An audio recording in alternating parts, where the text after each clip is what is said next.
Professor, something that was on the chat last episode was the concept, the idea of takedowns as a whole for jiu-jitsu. Just to get us started, do you think you can contextualize takedowns for a new member? Like how should one approach them if they're brand new? First, again, I always address the classes with safety first, right? And I've been so fortunate, man, so fortunate and grateful to be exposed to the traditions of both arts, as far as the ones that I focus on the most. So, I had judo exposure, and I had wrestling exposure. And, I'm also a very studious guy. So anything that I'm going to introduce on a basic level, I do a lot of video and studying. So, and internet has been incredible for that. So I will go and then I'll try to learn the fundamental way of teaching each move, the basic way to teaching each move. So I can break it down to a novice so they can do it safely over and over and over again, and then increase the intensity as they progress, as they get better, right? So you can't just like, okay, here's learn a throw, and then you automatically argue the throw. I think that's irresponsible and unsafe, right? So I break it down. I even have like how to introduce posture and footwork, and I have what's called a practice position and then a live fighting. Like there's a practice stance and a fighting stance or competitive stance. And in the practice stance, it's done for safety and so people can understand the movement. Then we progress to the actual fighting stance, and then we start to argue and so on. So I think basics are important. Plus, I don't teach the whole like judo curriculum. I don't teach the whole wrestling curriculum. And another thing that I really liked, and I had some exposure. I did some seminars and I did some studying, is in Samba. I'm a big fan of Samba. I love it, man. This caught me off guard last episode too. I didn't realize you had I love background. It. I don't. I did a couple of seminars, but like I said, if I like something, I will. Man, I have instructionals in my 4 terabytes. Remember, it's a lot of information. So I have a lot of instructional videos on Samba. I have a lot of old. I have PDF. Versions of old Samba books. I have actually a printed one that I photocopied that a gentleman let me borrow like long time ago, and I photocopied the whole book, and it's great, and I love it. I love Samba because they have it's a dynamic approach where they literally like have a combination of wrestling and judo. So they have some really dynamic throws and like some really cool concepts. And so the really cool approach to doing the takedowns. And we're talking about sports Sambo, not combat Sambo. That's a completely two different sports. I just love it. I think it's so cool, and I think a lot of it is great for Jiu-Jitsu. A lot of Sambo throws and techniques are amazing for Jiu-Jitsu. So I like those three. Those are the three that. But with Sambo, I normally, if I teach any type of Samba techniques, is usually in the competition class, because there's some are more risky, they're a little bit more risky with the approach, right? So I don't want the average student or the novice to get hurt. Can you unpackage what you mean by risky though? Like, would you mean like a high risk move as in like a fireman carry, or stuff where you're really twisting, throwing yourself, sacrifice kind of throws, and the funny thing is like a lot of the flying moves in Jiu-Jitsu, I think they weren't judo influenced, they were Sambo influenced, like flying arm locks, like flying arm locks. I listen, don't quote me on this, but I'm pretty sure that it was, I wouldn't be surprised if it was Sambo influenced. Gotcha. You know what I mean? So I think that there's definitely some really good moves there that Jiu-Jitsu guys can use. But going back to, I said, like I only use throws from the judo curriculum that I personally feel are more efficient for Jiu-Jitsu context and rules of the sport. And the same thing, I keep the wrestling pretty basic. And then there's some adjustments as the sport evolves and you grow. Now there's like people doing a fantastic job using wrestling with judo grips. So you're using collars to enter. You're using a judo grip to enter into singles and doubles and high crotches and stuff like that, right? So you're using the judo grip, the gi grips, to get into wrestling takedowns. So yeah, it's really amazing. I love all three. I think I love the takedown game. I think it's a kind of a dying thing in a Mm-hmm. way with jiu-jitsu competitions, and again, that goes back to the rules. Yeah. That goes back to what we were talking about earlier, as far as like how do we get jiu-jitsu, if we get jiu-jitsu in the Olympics. Well, it's not going to be from people butt scooting and double guard pulls, and I mean, that I don't think that's as viewer friendly, but No. we can get God, no. over that if the rules are changed a little bit. And I like Um, the UAE's new rules for the Abu Dhabi the, Pro. I heard they changed. They changed something I recently. like the new rules. I know some guys don't like it, but there's a lot of potential for more exciting matches with the rules that they have now. For myself and everyone else that might not be aware, what did they change? What was the general Well, original I rule set? can't think of off the top of my head all the changes they made, but one of them is all the matches are 6 minutes. Oh, okay. Uh, I think only in the finals it might be a little bit longer. I can't remember. Okay. Okay. And if you advantages it used to be advantages, now it's 1 point, and that's the one Oh, okay. that's the one Full I like point. the most. So you get a full point. So what I like about that is it encourages aggression, and like I don't like. I'm going to use the example of the match that happened a couple of years ago, where I don't know if it was last year or the year before. I can't remember. With the one that comes always to the top of my head is like Keenan Cornelius versus Marangali, Okay. where Marangali almost submitted, I think, Keenan like 2 times or 3 times, He was and the one pushing the he was pace. all over him, pushing, Yeah. pushing, pushing, and attacking. I think he got 13 advantages, What? right? But Yeah. Keenan scored 2 points right at the end of the match Okay. and won. I'm looking at the Who overall really won? match. I'm looking at Who the really overall won? match, and I'm like, come on, man, he didn't deserve to win that. Yeah. You know what I mean? So it should I, have been, if it was the new rules, it would have been 13-2. Man, deservingly so, right? I like the 1 point versus, like, instead of like just advantage, it's a point.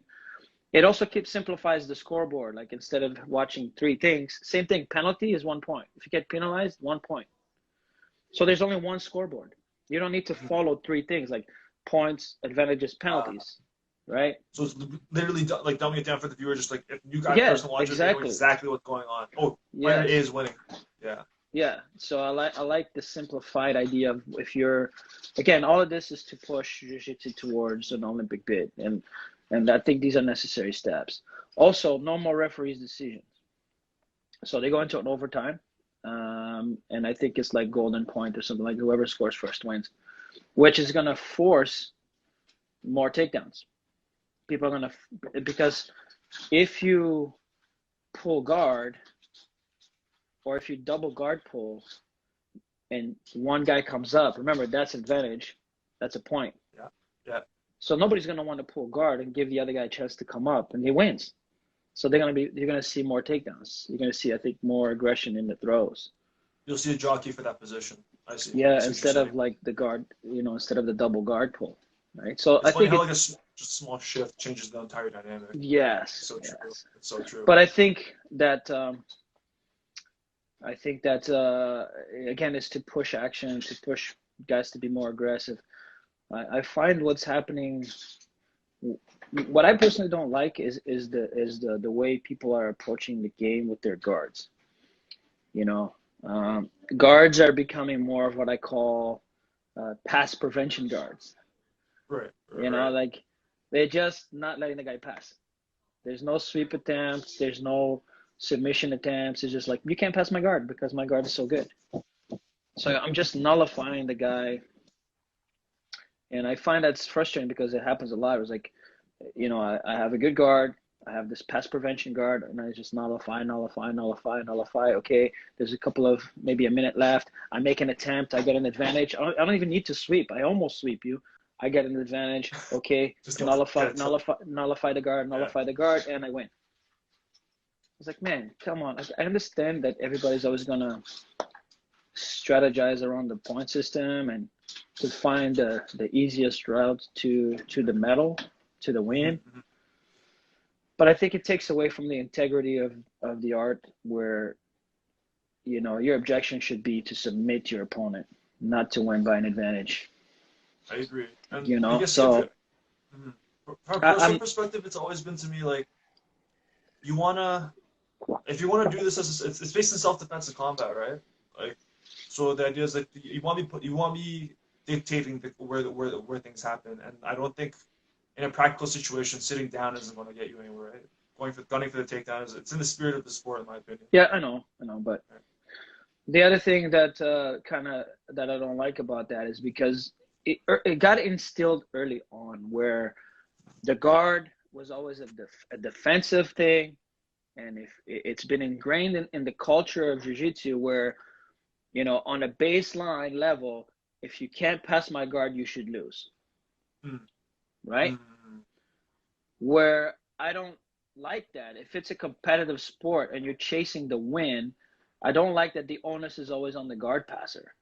So you'll see it in tournaments like the guard passer is getting penalized for stalling, but why doesn't the guard player get penalized for stalling? Like if I'm just tying you up in a lasso guard and doing nothing with it, shouldn't you be penalized too? Mm. Because you're not trying to sweep, you're not trying to submit. This is what I'm saying. Like there's a hierarchy in the game and objectives in the game. So as a guard player, I'm trying to sweep. I should be trying to sweep you or trying to submit you, right? I'm not. It's not I'm gonna just stop you from passing, Mm. and that's where it is, And I find it so. I've watched it hundreds of times. It goes to a judge's decision. Always gives the win to the guard player. Yeah. Again, it's ingrained in our sport that if you can't pass the guard, you should lose. So if you have the more efficient guard, better, then if the guy can't pass, then you were better at playing guard, you win. And I think that needs to be changed. I think that if you're going to penalize the guy on top, you should penalize the guy on the bottom. If the guy on top is not trying to pass, he should be penalized. If the guy on the bottom is not trying to sweep or submit, he should be penalized, right? And to push action, to push the ultimate goal, which is, man, submit the guy. Try to submit them, right? But again, it's the egos, and for some people, keep in mind, like this is all they have. Their whole world revolves around winning that medal, and it's important. So they will do whatever they need to do, and if it means winning by an advantage and strategizing where they just win by an advantage, then that's what they're gonna do. That's the playing the game, right? And But I mean, so sorry, go in the ahead. spirit of like yeah, so in the spirit of like I guess changing the culture, right, and introducing people to like to actually encourage I guess top control priority and takedowns and whatnot. How would you I guess how would you get someone comfortable in that domain from the get-go? Because it seems like there's a lot of anxiety when it comes to even approaching the topic. People are scared of this guy. Like you see high amplitude throws, it's scary sometimes, right? Or even just high impact takedowns. How I don't know. How would you ease someone? Hundreds of thousands of people practice judo every year. Hundreds of thousands of kids and adults. It's learning how to do it properly. And then that's the thing. The problem with this is that you have uneducated instructors doing guessing. They're guessing how to teach the moves. They don't actually have like proper knowledge and that's where people get hurt. Is unqualified instructors. You know what I mean? Fair enough. And Fair enough. so and having an old school mentality, oh, you just got to be tough. Well, a lot of people are going to get hurt because Yeah. again, they're throwing people too soon into the danger zone, right? The one thing that judo has, if you notice, they don't. It's not like us where they call it randori, right? Randori. They're not Yeah. throwing each other like crazy every night. You know what I mean? It's a small part of their class, not a big part of their class. What they do a lot of is uchikomi. which is our version of drilling. They I see. drill the entry hundreds and hundreds and hundreds of times, and then they drill the takedown itself hundreds and hundreds of times, and the break falls, learning how to fall properly. Jeff made an excellent point, my friend. Thanks for the reminder. Break fall, break fall, break fall. You ingrain the break fall into your body, into your mind, and your muscle memory. You practice the uchikomis, the entries into the throw, and then you do the throw itself and hundreds and hundreds and hundreds and hundreds of times. Then you start to do it a little bit, and then the same thing in judo. They do the same thing in judo. Like the lower belts go with the higher belts, and the higher belts help. Like they let themselves be thrown by the lower belt. They throw the lower belt, but the thing is they can control the throw. The higher belt can control the throw where the lower belt is safe and not getting hurt. You know what I mean? Quality repetitions take place versus trying to two people that don't know what But they're if you doing. put two brand new guys together, people are gonna get hurt, right? It's just it's people are gonna get hurt, and that's why I don't allow I it's a very, very controlled environment in my academy, especially with novices. Especially with novices, it's a very, very controlled environment. You brought up an interesting point there. Breakfalls. I don't think this is talked about a lot. It seems like it's implied when it's brought up in conversation that it's common knowledge, but I don't think that's actually discussed. Can you, for people that might not know, can you actually break down what do you mean by breakfall? Uh, break fall, we have four directions, and then we have three different levels of how to practice them as far as I learned. So you learn how to break fall backwards, forward, left, and right. Mhm. You do it on a low level, like basically on the ground, either with your butt on the floor or with your knees on the floor. Then you learn how to practice from standing, same directional falls, and it's all about learning how to hit the mat and distributing the impact on the ground. And the most important thing is making sure your head never hits the ground, Mhm. right? Mhm. So that's the main reason why you learn how to break fall, is so your head doesn't impact the floor, because that's where you get a lot of on damage. So, and then you learn how to do break falls with partners. There are certain partner drills that you can just practice break falls, Mhm. you know. Mhm. And so break falls is number one. After that is rolls, side rolls, forward rolls, backward rolls. That's it. So those two are like number one and two when we're learning takedowns, right? You need to know how to break fall. You need to know how to roll, do the rolls. So, and that's how you learn how to do it safely, and then it becomes natural. Like when you fall, you break fall, your head doesn't hit the ground, you're good. Another thing that I think gets kind of lost in all this is that if you go to most jiu-jitsu academies, you put mats down, good to go, right? But a lot of high-level judo academies, their floors are raised, and they have like Oh, almost like springs. Some have it's a springs, sprung. It's a some have sprung floor. some It's have a sprung floor. Yeah. sponges, so it absorbs impact a little bit more when people get thrown. So you're not landing like I think a lot of people in jiu-jitsu get discouraged from doing takedowns for two reasons, right? One, getting thrown on the hard floor over and over again gets a little bit like, oh man, I'm sore, it hurts, this sucks, right? And the other two, the big one, is the enticement of playing guard. Because once you get good at playing guard, it's Uh, way more comfortable to just, fall to your if back, and so there's no impact, right? if we're There's no being none real, I'm of. not gonna lie. There's a lot. It's like very efficient. You can just hang out there. You're very high reward for very low energy output, right? Yeah. So the guard is extremely enticing, especially again when you develop some good skills. So those are the two things that really sidetrack people from wanting to practice throws, and takedowns. Well, the third one being the rules of the IBJJF rules, right? So I'm really glad you I just think touched on the.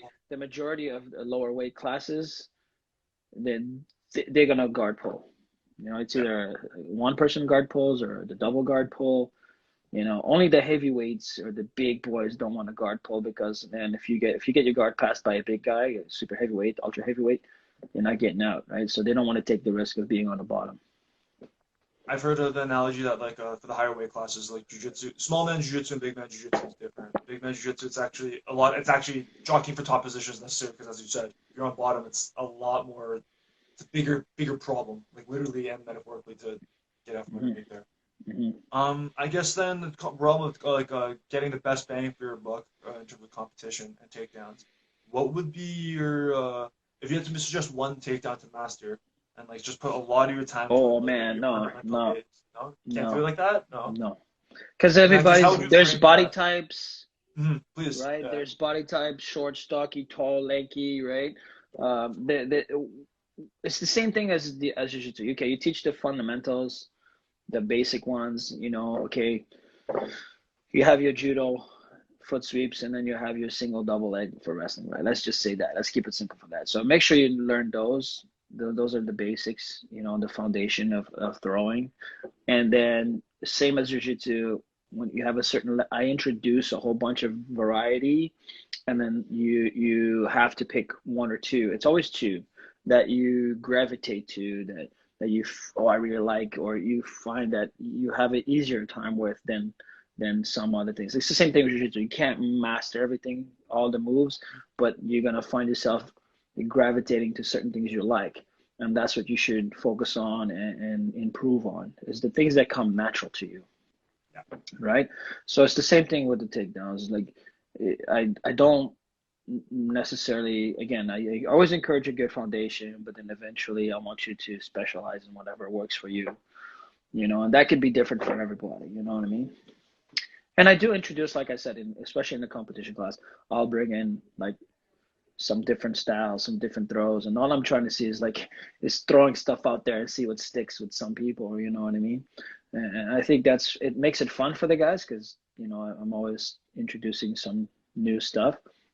And like I said in the previous stuff, like if you feel like, hey, professor, I really like this one. You know, the guys come after class like, professor, I really like that class and I really like that throw. It's really cool. Then I'm like, okay, you know, do some homework, man. Start doing some research on the throw. You know, give me a USB. I'll give you everything I have on that throw, right? And then you got to do some reps, and you got to you got to find a training partner willing to work with you, and then drill, drill, drill, drill, drill. You know, so yeah, I Um, wouldn't, I can't pick one.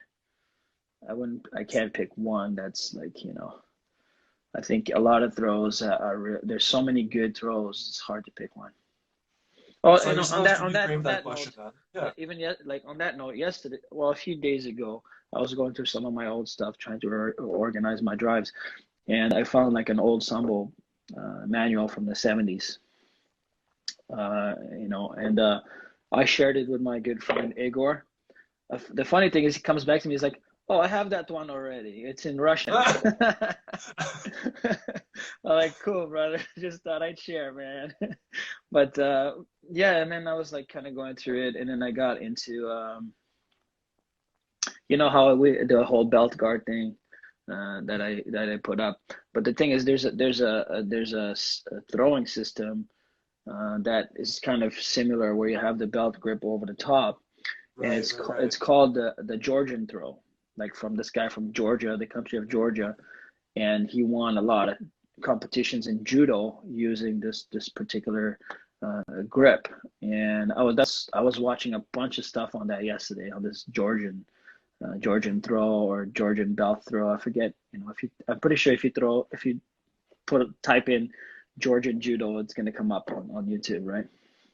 Mhm. And I'm like, I might wanna like make that a lesson when we get back to normal. It's gonna be where I'm gonna study the video, I'm gonna analyze the grips and the footwork, and then I'll bring it in and get everybody to try it out, see if it's a good approach, you know, for how we play the game and jiu-jitsu and stuff like that. Because remember, it's funny because jiu-jitsu competitions, even if guys choose to stand up, they usually start with a wrestling stance, though, right? Yeah. Yeah. In the judo rules today, you're not allowed to attack the leg, so everybody Right. approaches a lot more upright, you Mm-hmm. know. So because they don't have to worry about people shooting on their legs. But in jiu-jitsu, everybody approaches with a wrestling stance, and then they Punch. go into after they get the grip, then they start going into either judo or wrestling, so on and so on. So it's usually a lower stance. So I feel like maybe going over the top and grabbing that belt and then using that could be maybe, a good strategy. But again, you test these things out in the lab, which is in training, and then you bring it out to competition. Maybe no, maybe nobody. The thing is, this is how you evolve with the sport. You got to bring something new to the table that nobody else is doing. It throws everybody off. You're gonna win a bunch of tournaments, or you're gonna win a bunch of matches, and then eventually people start figuring you out, and then everybody's doing it, and then The cycle repeats. everybody's countering, Yeah. and it goes on and on like that, right? It's true. The metagame is ever evolving. So that's interesting. I know what you're talking about. You even told me to go for that grip in competition myself. I'm unfamiliar with the system, unfortunately. You're definitely right in the sense that when guys hunch over for like during that stand up portion, like it's way more accessible just to reach around them really quickly and try to get that grip. That's 100% a very viable option. I like that a lot actually. I'm gonna be looking into that myself. I guess if I'm to reframe my original question, then I like the idea that you should be finding what works to your body type as opposed to making a technique work for you. Because I had a big struggle with that. I ended up putting a lot of years on working to learning how to shoot up double when it turns out I should have probably been working on my Greco-Roman or like Uchimata a lot more. um, so I guess Man, it depends. Gi, no gi, different strategies. that's Especially with true. no gi, definitely wrestling, man. Oh yeah. No I question yeah. about that, no doubt. No gi, you Um gotta go with freestyle wrestling, and then if you get really close, some Greco style, some Greco like underhooks, overhook on the shoulder, like upper body takedowns. So lower body takedowns, freestyle, upper body takedowns, Greco. So yeah, that's what I recommend for no gi, definitely, definitely. mhm, Yeah. mhm. But the thing with the um gi is so fun because you can do anything. Remember in jiu-jitsu, there's no like limitation on how to grab the gi. They only have like, okay, don't grab inside the cuff, don't grab inside the pants on the bottom. But anything you can grab, pretty much anything else and use. So I think there could be a lot more dynamic with takedowns in jiu-jitsu. yeah. Yeah, it's true, and especially with the gi, it's you have like just like it's not exactly. I guess technically it is a takedown, except a little bit more extreme. But flying submissions too are options, right? Man, Like it's I easier have to grab on at least. you know I don't know if it's because I'm getting older or because my neck is junk, but yeah, I had my fair share of attempted flying moves when I competed. But man, after watching that kid from I don't know, somewhere in Russia where he like broke his neck going for a flying arm lock, oh, Wasn't a bad attempt either. it it Well, I mean, he it was paralyzed just himself. Sorry, that's not true. so it was he over rotated and Yeah, landed on his head and broke his neck. So I'm always hesitant of watching that. Here's the thing: anything can be done if taught properly, you know. And I think the mistake he made was going for that going for that arm lock without having really good control. He had no control. He just threw himself up. mm, So the guy just backed off, and he's like in the middle of the air coming down with no grip, yeah, yeah. right? So this is when I watched. I was like, oh, he's got no grip. And that's why, like, he didn't really have good control of the head. He didn't have control of the arm, and phew, the guy just literally backed off of him, and he overspun, right? So if you're gonna do something, learn how to do it properly, practice it over and over and over again with a cooperative partner, so you build that muscle memory. Man, look at Professor Michael Aviato in his early days of competition. He had a ton of flying arm lock submission finishes. Oh, no kidding. Yeah, Oh, wow. I'm pretty sure. I don't know if he's probably not on here, but you know, uh, there's plenty of he won plenty of matches with flying arm locks. But we taught him how to fly, and how you be a good partner. Like I know how to I know if you want to practice your flying arm bars, do it on me, because I know how to hold my body. I know how to brace myself so you're not slamming yourself on the ground all the time. I'm like, you fly, I hold you for a second, and I place you down. You know what I Right, mean? Like right. there's a way to do it. You know, there's a way to do it properly and safely. You know what I mean? Well, when this all blows over, I'd love to. I want to hit him up for some details and pointers. I completely forgot about that. Even It's when all I about, first met listen him. again, setup and controls everything. If you don't have a proper setup, a proper grip, proper entry, if you're doing guesswork, the more you guess, the more risky it's going to be. All right, everybody, we have about 10 minutes left. 10 minutes Let's get left. to, let's get to Q&A real quick. We ran a little behind today, so yeah, the floor is open. I'm gonna be scrolling all the way to the top and seeing what we can what people have talked about. If my phone lets me use it properly. The nunchucks, brother. People like it in the Man, yeah, nunchucks. these are nunchucks, man. Like, come on, come on. Don't worry, the video of me using them is coming soon. Another one at Dude, least. man, but All right. that's some stereotype shit, dude. Come on. Stereotype, get the fuck out. No, nunchucks are cool, man. Come on. I like them. I need to get two. Yeah, why would the Asian guy have nunchucks though? Come on.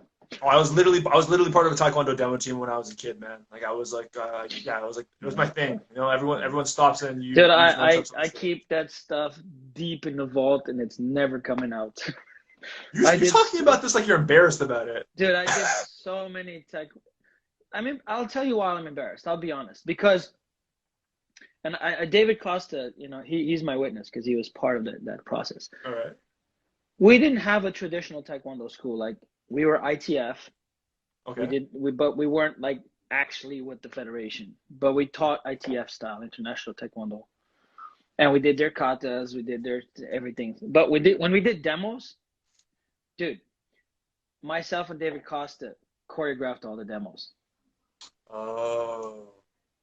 Okay. We had sword fights, we had bow, staff, Post offs, yeah. we did all knives and all this kind of stuff. None of which was in the curriculum. Yeah. It was Oh, you just just for have. show. It was just we did mall demos, we did all kinds of demos, and we put on Okay. Yeah. we put on a wicked show. And then we got all these people in, like they all come in, and then they're learning basic taekwondo, And they're katas, like, kicks, punches, sparring. None, they would never learn sword fights or bow or anything like that. oh God, You know what I you're, mean? yeah, you're explaining my childhood right now. So like Um, it's terrible, right? It's just terrible. I'm not gonna lie, So it's a fun party I'm trick not now. bringing That's that why that's why I up. love them. It's so deep in the vault that I'm like, no, man, it's not happening. Oh man, it's terrible, terrible stuff. We Hey, should no, we it's should good shows though, man. Listen, we put on some really good shows. I think okay. me and David, I think a couple of times we almost killed each other trying to do stupid shit. You know what I mean? I remember we used to do I remember one time I like we did it in a park, and I stuck my sword in the ground, right, as Oh we were man. doing other stuff. But then I went for a balloon throw on him, and he landed on the sword. So that was nuts, man. We used to do some stupid stuff, man. That's hilarious. If you have already archival Yeah. footage, you should post it. No, There was a good question from it's Nicholas not before happening, we. man. Fine. I'm not dropping this. Just so you know. But Nicholas actually has a really good question about practicing takedowns. What happens if you don't have a cooperative partner, or they're not a great partner? Then I suggest you find another academy or have a conversation with your professor. Okay. So it's also just bringing the issue up in class. Like I don't think that's. We shouldn't shame someone for wanting a new partner. I always encourage cooperation, and it's like to nauseam. I think to nauseam. You know. Thank you, Natalia, for sure, Chimba. Listen, just it's to nauseam, especially in the novice class, where I always talk about at this level, at the base level, it's all about cooperation, safety, Mm-hmm. safety, safety, cooperation, cooperation, cooperation. Okay. You are trying to help each other improve. It's not a competition by any means. You know, so that's like one bookend. The other bookend, like competition class, argue everything. You know what I mean? You're not cooperative at all. I mean, in the drills. In Mhm. drilling, you are a practice dummy. There's zero argument. You are a practice dummy. But when you go rolls for like hardcore rolls, you argue every little inch. You It's fair give game. nothing. You know, it's a very selfish. You have to be very selfish in the competition class when you roll in the rolls. So it's not like regular class where you can kind of take it easy on each other a little bit and play. And I give space, you give space. Oh, we're just having fun. When nobody's trying to get hurt. You know, there's plenty of those flow rolls, right? We can flow roll so much in regular class and just have fun. I mean, I used to flow roll so much with. Uh, it was my favorite way to roll with my professor Shaw Franco back in the day was flow rolls. We get creative, we laugh and we joke and we play around. Like it was so much fun, and you can come up with a couple of really cool things, right? But in competition, selfish, man. It's all about me. It's my game, and you have to play it. So yeah, definitely. It's different as far as like if you have a bad training partner or an uncooperative training partner, talk to your professor, after class, and maybe the professor can have a conversation with the person and say, hey, dude, come on, you need to be a little bit more cooperative or else, it's not going to work. But ultimately, like it starts early. You got to start that culture as a professor early in your academy. Safety first. Oh, in practice, the Duke of Soren, in practice, do you encourage feedback from your partner? No. No. Again, it's the instructor's responsibility to set the blueprint, and you should just follow it. You know, it's I don't know. I think there should be encouragement or feedback from your partner if they're a higher belt than you, if they have experience. And then they're like, okay, no, this way, no, that way. But if you're like brand new novice white belts, man, stop it. Blind leading the Follow the blueprint.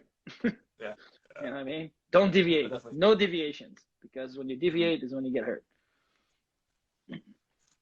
We're about 4 minutes left ish. Yeah, Well, I about don't that. see too many other questions. I'm just gonna throw in another plug. Just please follow our YouTube channel, Coffee with Costa. It's on my Instagram bio. Please hit my profile, follow Yeah, that I'm profile. gonna Also add check it to that my link. profile as well. Sounds good. So So in that just check case, out the profile, subscribe.